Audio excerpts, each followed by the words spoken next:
Bienvenidos a Pulso Panamá. Les habla Natalie Gutiérrez junto a Roxana Aguilar. Hoy nos acompaña el periodista literario Leadimiro González. Gracias por estar con nosotras. Para empezar, cuéntenos, ¿qué lo motivó a estudiar periodismo y cómo fueron sus inicios en esta profesión? Pues realmente entré al periodismo por accidente. Estudié publicidad en la Facultad de Comunicación Social de la Universidad de Panamá. Tras graduarme a comienzos de los años 90, trabajé en una publicitaria como redactor de textos o copywriter. Pero como llegó la globalización, las pequeñas publicitarias empezaron a ser absorbidas por las grandes firmas y empezaron a cerrar. Pero como a mí me gustaba leer y escribir, empecé a colaborar los domingos en el Diario del Siglo con artículos literarios y culturales. Hasta que un día llegué a la sala de redacción y empecé en el periodismo, haciendo reportajes para un suplemento y luego para el periódico dominical. Desde entonces estoy en ese oficio que García Márquez ha denominado el oficio más bello del mundo. Entonces, ¿en qué momento de su carrera surge su interés específico por el periodismo literario? Creo que cuando empecé a leer a los grandes periodistas de este género, como Leila Guerreiro, Truman Capote, Jaime Salcedo Ramos, Martín Caparrós, entre otros, me interesé por el periodismo narrativo. Escribí algunos trabajos para una revista llamada El Guayacán, que ya no se publica, y para El Siglo. Recuerdo que hice uno sobre un bailarín titulado Los años gloriosos y la caída de un bailarín, que pueden buscar en internet, y otro sobre un mago cuna, Olín el mago.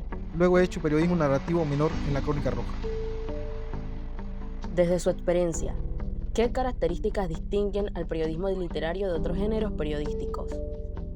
Mientras que el periodismo informativo clásico responde a preguntas qué, quién, cuándo, dónde y por qué, el periodismo literario se toma el tiempo para explorar los matices humanos de la noticia. Su objetivo no es solo informar, sino también conmover, entretener y reflexionar sobre la condición humana a través de relatos detallados. Además, el periodismo narrativo es un género híbrido que narra hechos reales y verídicos utilizando técnicas, herramientas y recursos estilísticos propios de la literatura, como descripciones, diálogos, guiones.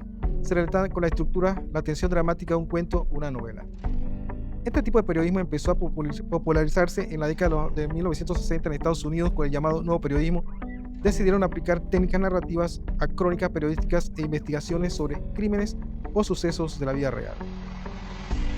Y a lo largo de su trayectoria como periodista, ¿cuál ha sido el trabajo, el reportaje o la historia que más lo ha marcado? Aunque la historia no ocurrió en Panamá, sino en El Salvador, uno de los casos que más me impactó y me conmovió y me sigue impactando fue la crónica titulada Nosotros que ardimos en la buceta, donde el periodista narra como si estuviera en la escena cómo unos pandilleros prenden un busito con 17 pasajeros, el que trata de salir son acribillados. En el bus iban tanto ancianos, niños, hombres y mujeres. Es un ejemplo de periodismo narrativo basado en la Crónica Roja. Aquí en Panamá no se hace mucho por falta de tiempo y recursos. En su opinión, ¿cómo considera que se encuentra actualmente el periodismo literario en Panamá? Bueno, esta es una encrucijada, pues la falta de espacio en los medios tradicionales se han mudado a otras plataformas, como la revista Con Colón, que publica trabajos profundos de periodismo narrativo. Sin embargo, en la Estrella de Panamá hay periodistas que han ganado premios con sus crónicas y se sigue luchando para que ese género no muera. Aparte que para escribir este tipo de crónicas se necesita sobre todo tiempo, recursos y espacio. ¿Cuáles diría usted que son los principales desafíos que enfrenta el periodismo literario hoy en día, específicamente en nuestro país, Panamá? Uno de los desafíos más grandes que enfrenta este género periodístico es la llegada de la era digital, no la falta de historias, porque como decía Kafka, se puede escribir hasta de las piedras. Lo que hace falta es estructuras para reportear las historias, tiempo para la investigación. Ahora se apuesta por un clic, por la inmediatez de la información, y los que se dedican al periodismo narrativo tienen que hacer otros trabajos y por lo tanto no hay tiempo, y el periodismo se hace más bien el periodismo de escritorio, de oficina, ha ganado espacio. Se sale poco a cubrir algunas historias por falta de personal. Y ya para cerrar, ¿qué consejo le daría a los estudiantes que desean dedicarse al periodismo literario? Mi consejo sería, más que nada, que sean grandes lectores. Recuerden que la herramienta de un buen periodista, además de la lectura, leer de todo, saber de todo, ser curioso.